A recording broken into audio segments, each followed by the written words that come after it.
ba ko présenter bato soupa yesouté aza nzambete asa orgueil ya bomoto alati ke likamo so faut les caparier c'est faux. Mama Bijou omoni grâce oyo za nango fidèle attention ko la pesinga ngote apesio pour soutenir ministère o atindi ya ko soutenir nga.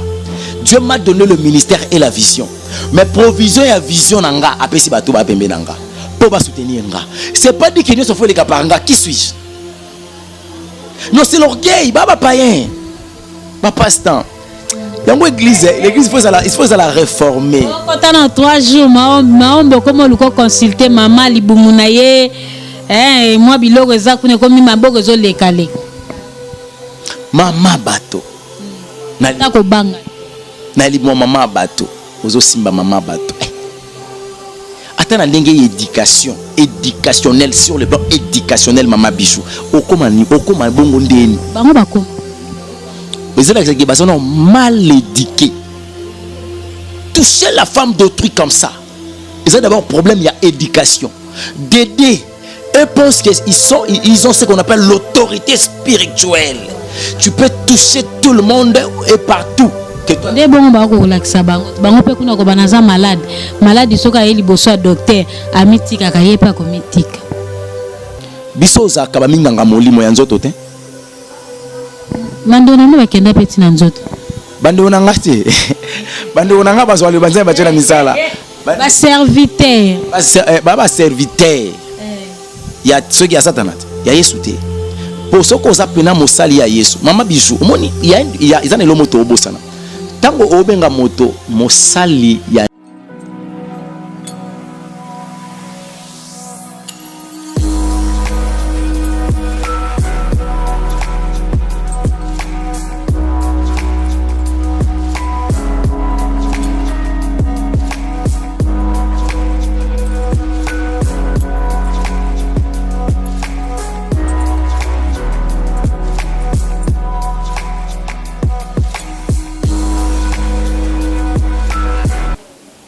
Je dis bonjour, bonsoir, ça dépend de l'ère à laquelle vous nous captivez, nos internautes de partout dans le monde. Nabongisa moi moukie, maman Laeli Benga, Tunanga Abime.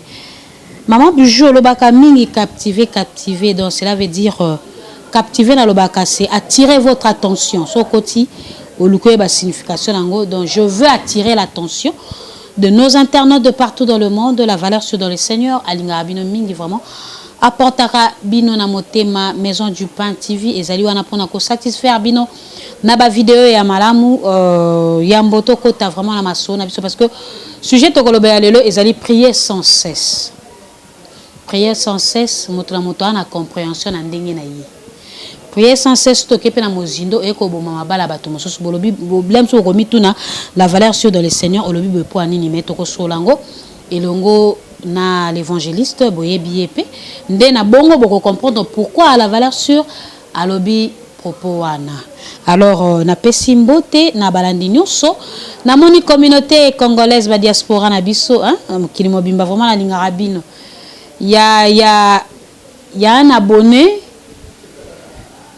akomelenga bima la valeur sur dans les Seigneur na lingara yo mingi pe singa bia bina ina bala mais malheureusement la valeur sur aza molongani ya mobali moko aza bana mibale donc voilà identité nanga yango wana j'aime mon mari j'aime ma petite famille donc voilà désolé quoi nande ya mabete mais kapena sepel nanga na yo parce que moto nyonso esengelaka a lobe ezali sentiment na ye donc voilà alors là aussi je dis bonjour bonsoir ça dépend de l'ère que tu vas me suivre. Laeli Benga, Natacha Senda, maman Brigitte depuis France.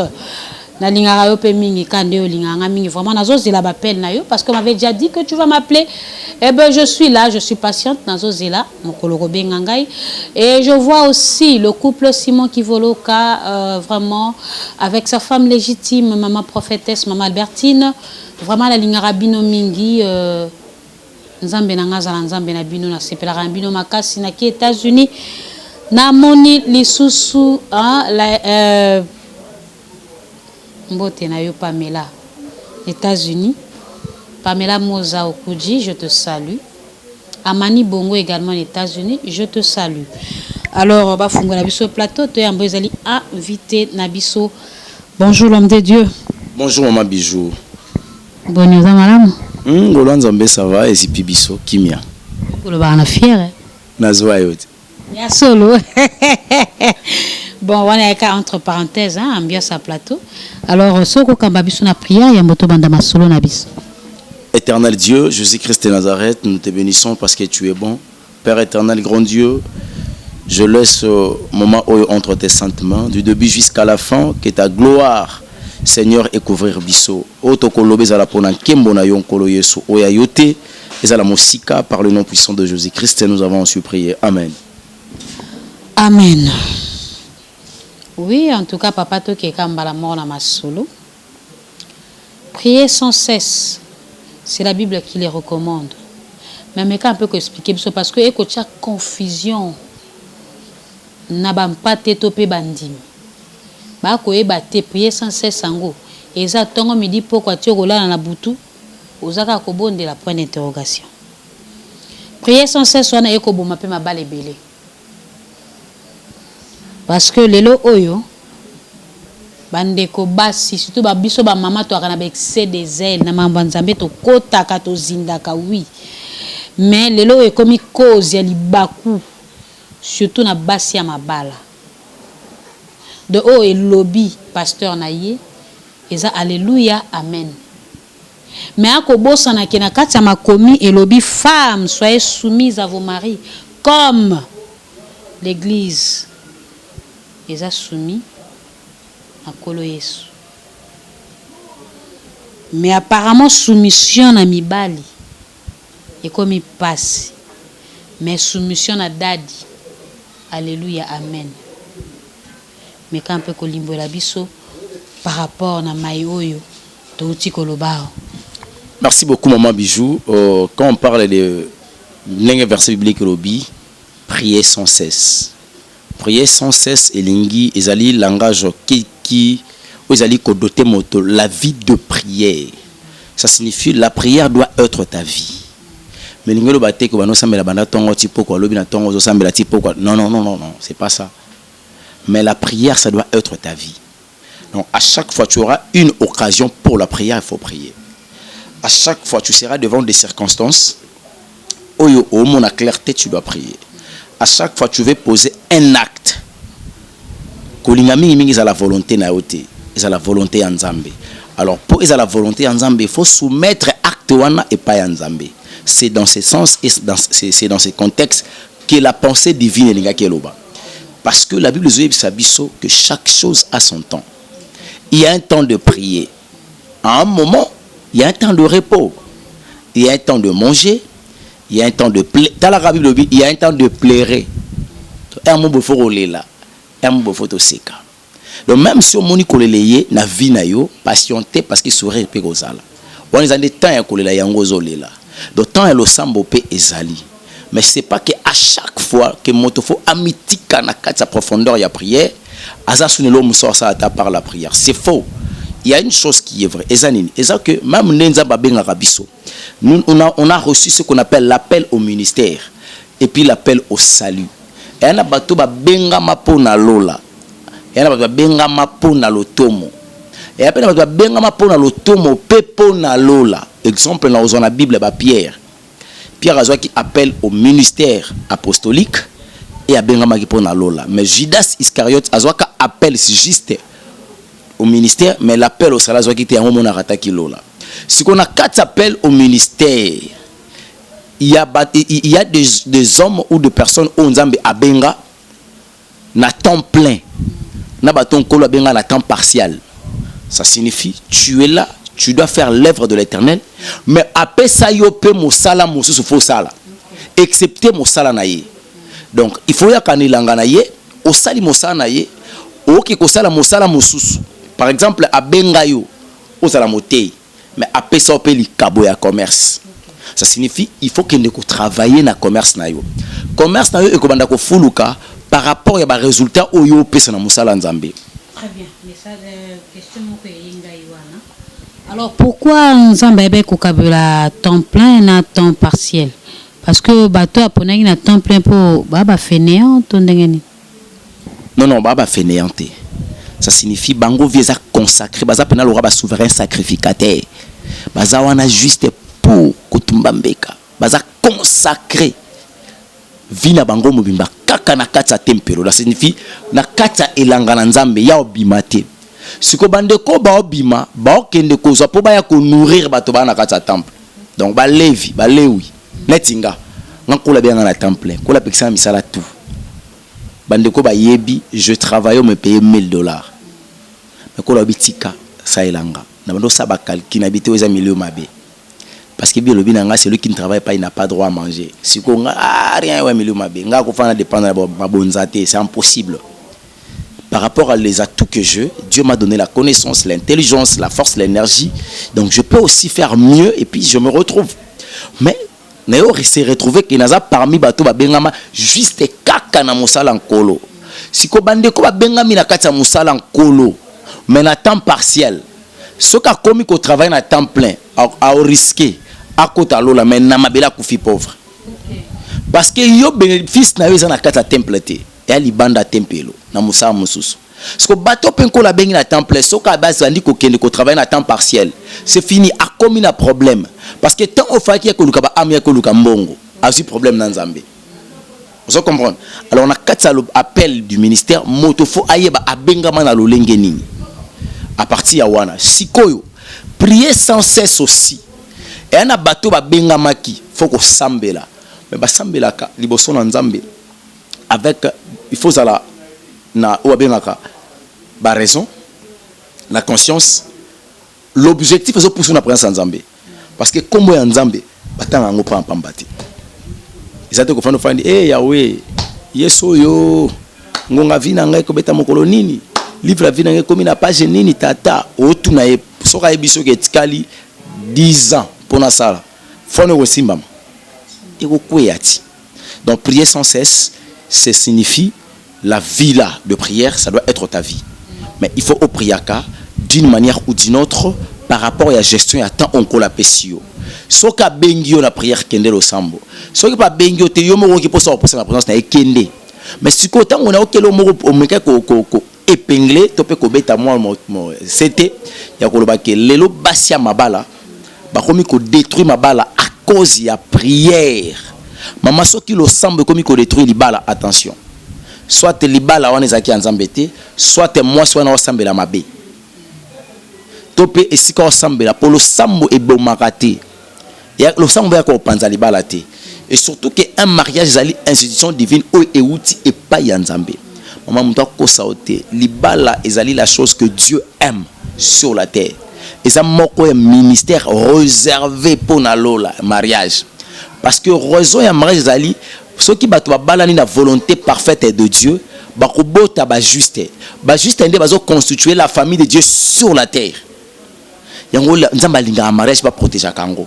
Siko soki libale komi ko koma bafoué à cause ya ba prière.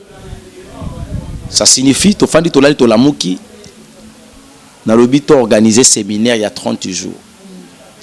To bandango 17h ti 19h. To bandi pendant 17h, to commence à 20h, 21h. Moi, ça libala ceux comme disait 20 fois katakende. Mais ben balinga aussi ça vaut mieux la fin d'une chose que son commencement. Ça détruit les mariages. Nous sommes censés respecter la R. Bon, et puis molimo santo mtakambi biso. Molimo santo azana ordre moko koleka bato. Mais souvent les alarations qui vont déborder ça kaka bon pour comprendre ils ont un Saint-Esprit à kambi biso. Boso ni batu ba retard point to ebisa point ni bolingo ya na retard bona response ambete. Soit ba retard batu bana response ambete. Soki batu ba soki aussi si retard ne molimo santo siko. C'est que molimo santo pas na response batote. Non, ça c'est humain. Bomoto. On a makanzebi maele moke. C'est pas ça.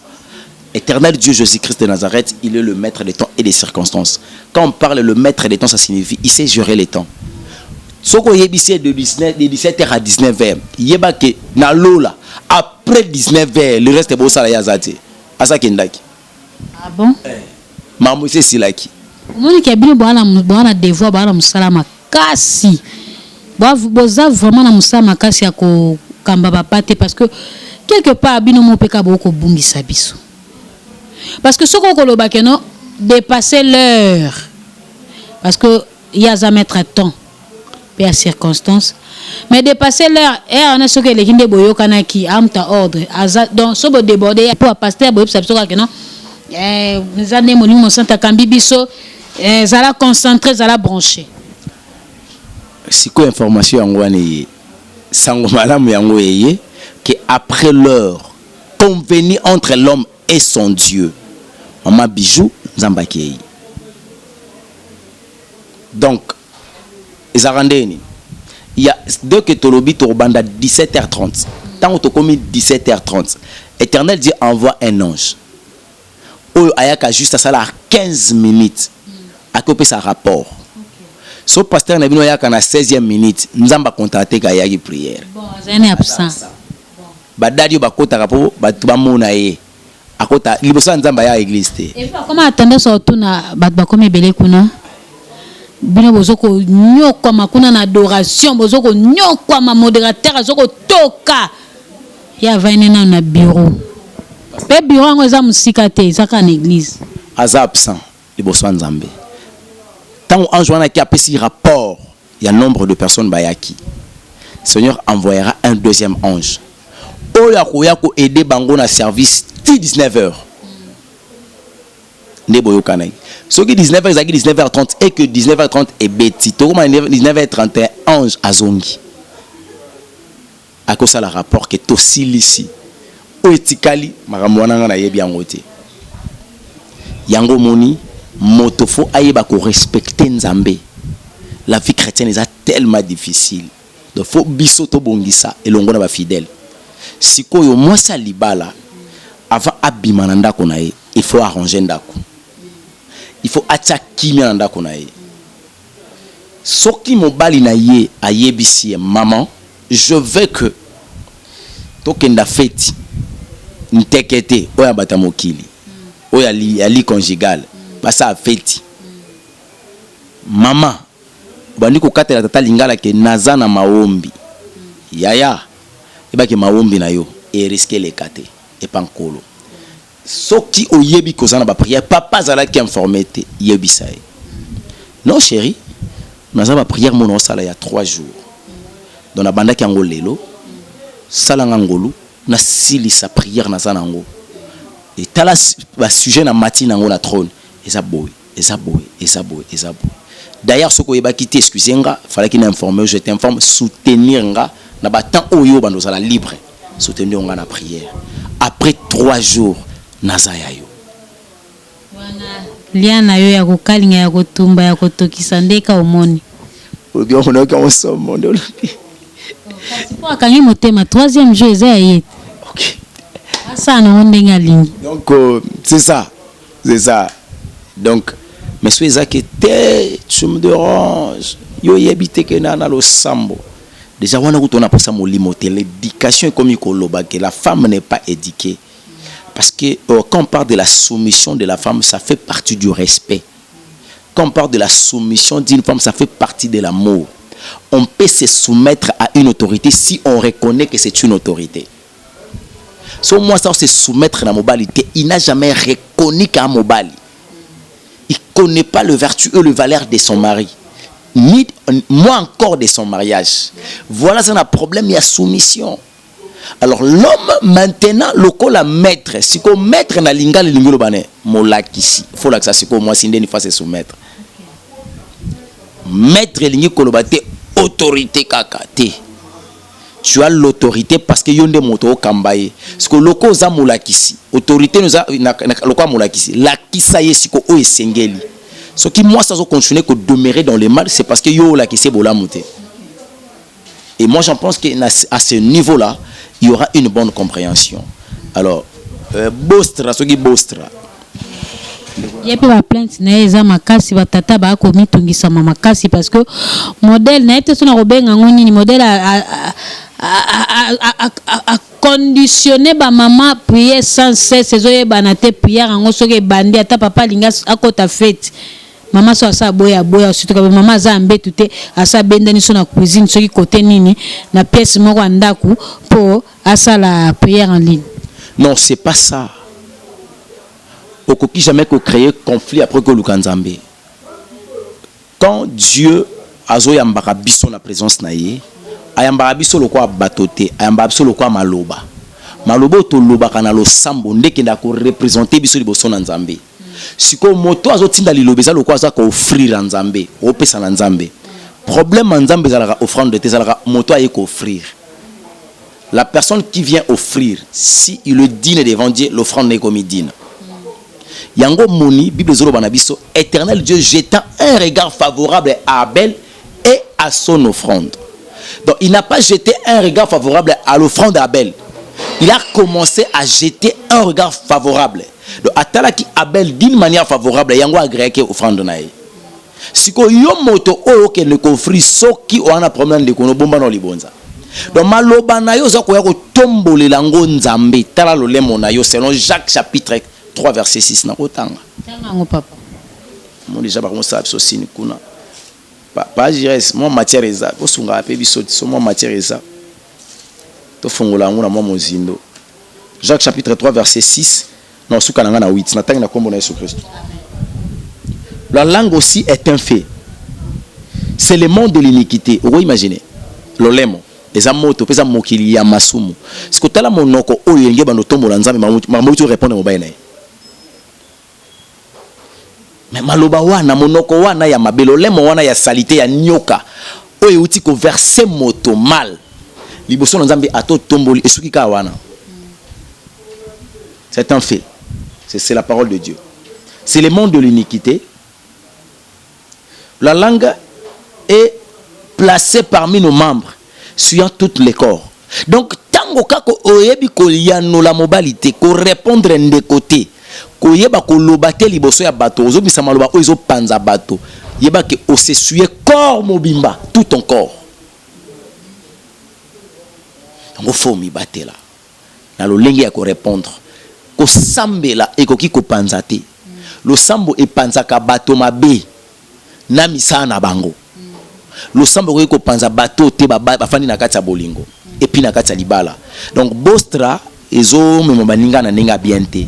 Et puis lo sambo musuku nezate à part malédiction lien tout consort te babilo ko anate. Awa na 18e ri awa so 17e ri bakanga bato ba 40 jours na suka na bakufa kuna. Oui bato bakufa. Basi azemi bato maladi. Bakanga bato na ba prière tima bale kufa. C'est pas ça. Nzamba ko sangisa bato nengeni na volonté parfaite ni na libala. Après nzamba tinda lo sambo ya okabula bango. Mais quelque part binope ba pasteur boko sunga bisote parce que vous voulez faire voir na bano boko kamba que non soki likambone leke pa na ngaite, c'est moi Dadi qui parle, c'est moi, j'ai un mot quand je dis le Seigneur ayo karanga nzambe nanga le to koma na ba nzambe ya évangéliste longa nzambe ya. Alors mundi mena ya komona solution na ezali kaka sora leki kaka pa ya évangéliste longa nde akozwa kimia donc mimona incapable na ye moko tango motalobaka nzambe ya elonga elingelo ba nzambe ya alliance ya elonga. Ça signifie ce que je Seigneur na beleli nzambe ya elonga kito sala. Ça signifie tu fais partie de mon alliance que j'ai fait avec Dieu. Tu commences à rappeler éternel Dieu l'alliance o elonga anango na nzambe ke alliance wana e ganga na faveur na yo. Sikoyo biso zo mona mabiju toza ba simple avocat. To benga ngo ancien et nouveau testament. Siko le testataire de Jésus Christ. Biso ba avocat, n'est-ce pas? Tozora testament to tangela bakolo bana ya tata. Tonyaka koye biso que tu as le droit na kata testament au tia ko telengana. Siko ndenge na otangela yo testament tata na onga komi tata na. C'est ce que conception misusu ba ko memango lo kwa akake non il faut ya simba lo kwa za avocat ngo fa simba kali kamnanga. Or il doit temple et kabwana donc cela veut dire pesa biso yo so accès ya ko kota pe na alliance na nzambe. Bango ne bakoma de ya banzambe. Ngana yepona la kiso Yesu ngayo la kiso ngate ngana le conseil. Et comme on a tamo betiko tu roba no benga ngana biso na ba prêter musu ba prêter libumwele kanga bon moto ngana kusunga libumwele kaka donc ezala pe bongo na ba prière mais kuna yozo liaka na yo kuna na jolongo kuna libumu ezoleka biso koto to général ba 40 jours to tosa ma bijou ngai moto na bantu bango se pole kela ngamo na belaka mona mama biso ngai na beta bato mabaku de oh non mama bijou ba ko présenter bato soupa yesu te aza nzambe te asa orgueil ya bo moto alati keli comment se faut les parier c'est faux mama bijou omoni grâce oyo za nango fidèle attention ko la pesinga ngote apesio pour soutenir ministère o atindi yo ya ko soutenir nga Dieu m'a donné le ministère et la vision mais provision et vision nanga apesi bato ba pembe nanga pour ba soutenir nga c'est pas dit que Dieu se faut les caparanga qui suis-je non c'est l'orgueil baba païen ba passe-temps yango église l'église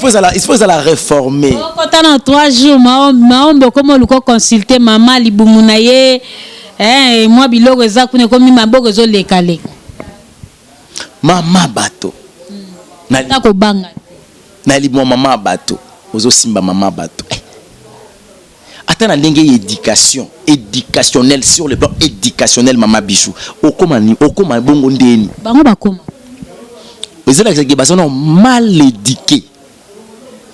Toucher la femme d'autrui comme ça. Ils ont d'abord problème, il y a éducation.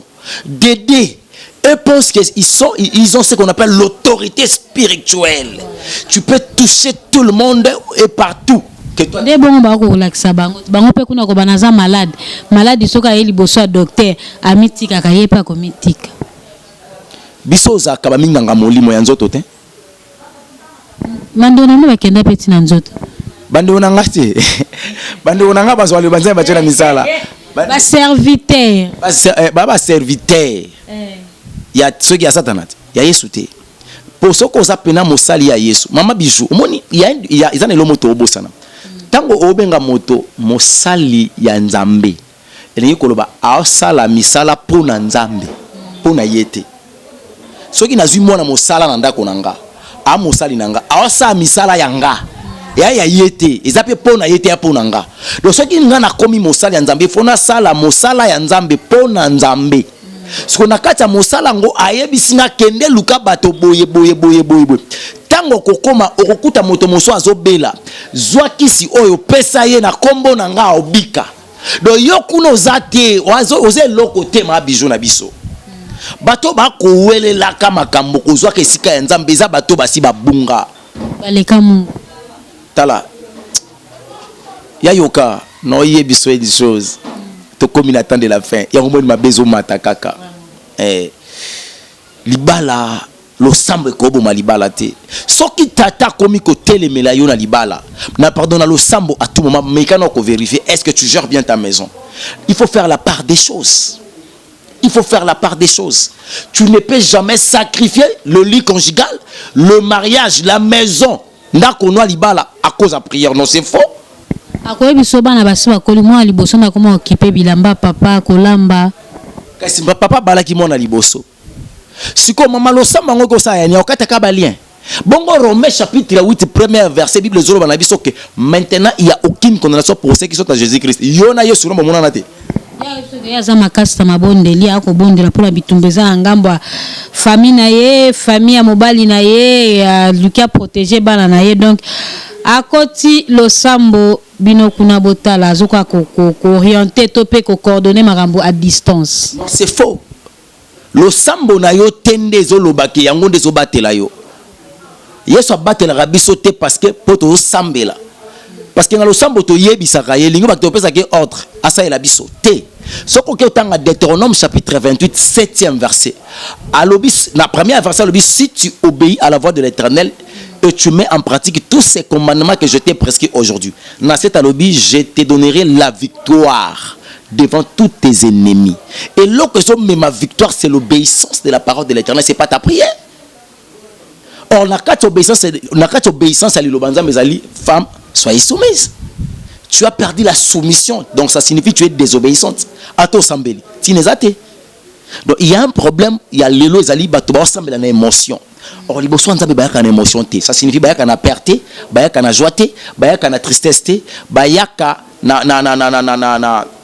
colère te, Mais liboso ya nzambe bayaka na foi parce que Jésus-Christ consomme la foi et le juste vivra par la foi. An liboso ya nzambe ayaki na nini?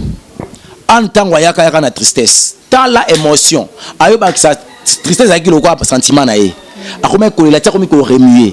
Tina niveau yako bakisa haine. Kolo pesanga mwana samwiselanga penina. Kolo pesanga mwana.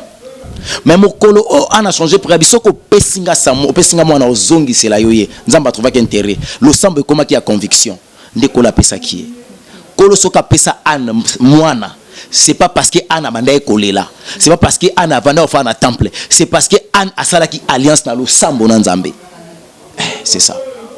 Donc alliance na vie à moi na nzambe c'est très important. Na lingina lobano et loro no so na vie intérêt nzambe zalaka. Tabo yokani na kati tabo yokani nzamba za fidèle. Merci beaucoup là on nous signale minute na biso comme na suka. Moi en résumé na maître tu koloba pe numéro à contact na yo. Il faut savoir gérer le temps dans la prière. Si tu es une femme mariée, il faut savoir gérer aussi ta maison. Kolingate lo sambo et bouleverser ndakunayo et bouleverser programme lo sambo. Chaque chose a son temps, c'est ce que dit la parole de l'Éternel. Alors la femme tu dois être soumise. Papa kopeksa maman lo sambo te pota mususu ozobika na sima lo sambo na ye. Mais boy ba ko gérer ton na bino ya lo sambo. Papa koza pété wana ko ndaka maman tout maman feti. Ali aka. Et qui dit sa conjonction yebi. O babalani onction ezokita. Qui dit sa conjonction. Oza ko balani. Onction kitaka. Kola lobananga. Wana skona na osa zwa molimo santo. Te kola lobananga za likola sexe, likola mbongo, likola mensonge na orgueil. Sexe on ezaki impudicité te. Mais to bino bo balani za so impudicité te papa. Moi c'est ça yanga na balaye. Mais kola lobananga na za likola sexe. Bon ce que so sai na feti ndelo biko komi likolo nango. Zabu na uti na sali feti na yebo na bandisi ko boya wana sambela bino na prier. Mais na yebiso na ta ona mibombaka. Ce qui n'a rien dans le sambo dans la différence, dans ça l'expérience. La vie de prière est à la provision te. Provision. Ma bonne dernière chose à la dépôt te to bom ça on va dépoter de tout ça là. Te ezaka nini ezabo ma bijo faut expliquer ngo. Bon et bi maloko a provision mais expliquer ngo moi bien. Éternel Dieu avant aloba asalaka. Soka lobi accompli ça mais pour moi toi simba c'est le temps. Vous comprenez? Pour moi toi simba faut tango koka. Parce que Seigneur a ça c'est longtemps. Si qu'on attend on a yokoti lo sambo yokoti lokola yo osenga nzambe Seigneur na lingina bala. Seigneur na lingina bala c'est que osenga na présent. Lo sambo wana kola zwango. Lokola temps ekokité et ça matam en 2023. Il y a ayano lo sambo a venir en 2023. Yango monde ko nanga emeka na yemba lo sambo na sana bosana oyano langango. Vous comprenez? Et quand il y a nous le sambo yemo kasala abosana lingelo bateki zaki stock tes problèmes zaki temps nzamba kokisaka makambo na volonté na ye na temps na ye et pas nzamba zaka na ba urgence na ba priorité so moto am akoti a na milieu mabeto bandi ko sambela Seigneur asali me baby mis sur place eza urgence mais tant musu po bala et a priorité pour baka urgence ezali to traiter na bango yo bala no kaka yeba ke moto o ya bala avant yo mama bijou abuki ba salle de fête était ya yo pezali bande ko bazobota ya yambeto asuka maternité zaki ya yete yo po okota de faut ko yeba ke bugumesa wakufa te po yo po foya ko bala fo yeba ke ndenge ya mataki na avion akitina ba kitite kiti moko etika la po na yo ça signifie le temps arrivera que Seigneur te donnera. Ils ont quoi hier soit coûtant ici bateau 5000 personnes ba ye ko ba ina mbisi na mapa bisa moke a multiplier yango ma biso ngo fanza bango na se ba tse bango na groupe de 50 ma bijou motalia ka mbisi na lipa motali boso azalaka mutasuka pas zalaka au moins mutasuka azane passer pour biki la te. Merci beaucoup numéro de téléphone plus 243 97 58 21 175 plus 243 97 58 21 175. Que Dieu vous bénisse. Merci beaucoup pour comprendre donc ambiance y a un plateau pour ça au cas de quitter donc pour comprendre hein et je sais que ba maman to sosoli nyoso eloba miao mayo eloba miawa to ebi ke ko ina mabele malamu pe ko botambuma ya malamu. Alors mon numéro c'est plus 243 89 355 10 99 ceux qui ne connaissent soit zongité to monani na mbala ya sima bye.